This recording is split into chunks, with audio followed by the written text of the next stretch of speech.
St. Mary Netherton Daily Chronicle, Evening Edition, May 29th, 1925. Good evening, dear listeners. Edmund Pruitt addressing you as the village clock strikes 6 on this pleasantly mild Friday. The day has maintained favourable conditions throughout, with the forecasted afternoon shower materialising as nothing more than a brief misting that Mr. Higgins describes as hardly sufficient to dampen a handkerchief. Several residents took advantage of the weather to tend their gardens, while others were observed in thoughtful conversation regarding last evening's gathering at Hawthorne Lodge. The Women's Institute special session concluded at precisely 3:15, having successfully revised the judging criteria for next month's preserves competition. Mrs. Hargrove reports that the proceedings benefited from Mr. Finchley's observational contributions, with the gentleman offering several suggestions regarding objective assessment methodology based on his governmental experience.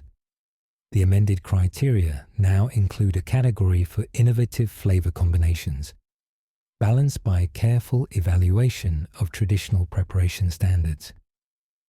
The tea room experienced brisk business following the session, with several Institute members discussing the implications of the revised standards while sampling Mrs. Hartley's newly arranged cake selection.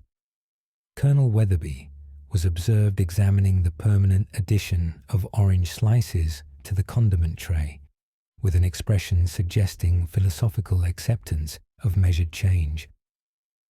Our village welcomes the arrival of Miss Eleanor Blackwood, a botanical researcher from Cambridge University and cousin to Mrs. Peterson. The young lady arrived on the afternoon coach, bringing with her an impressive collection of scientific equipment and reference volumes. Miss Blackwood has come to conduct a survey of local wildflower variations, with particular interest in early summer blooms unique to our region.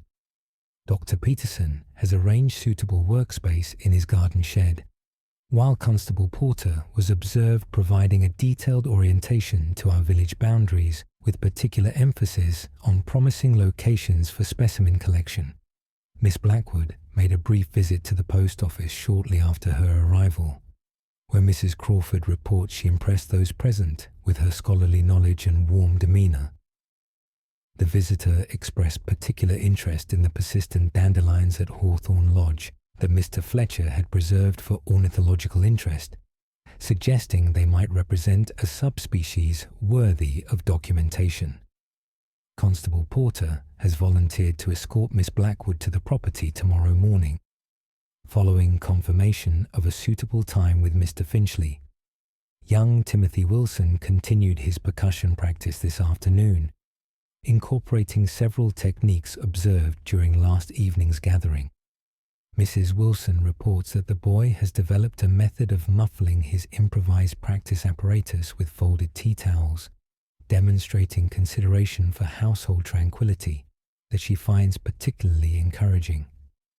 Mrs. Barnes's leghorn hen produced a second egg this afternoon, prompting Dr. Peterson to suggest that the bird may be establishing a new pattern of productivity inspired by recent community developments. The doctor has proposed documenting this phenomenon for possible inclusion in a regional agricultural bulletin. That concludes our evening report. This is Edmund Pruitt bidding you good night from St. Mary Netherton, where each day brings modest novelties that enrich rather than disrupt our cherished patterns of village life.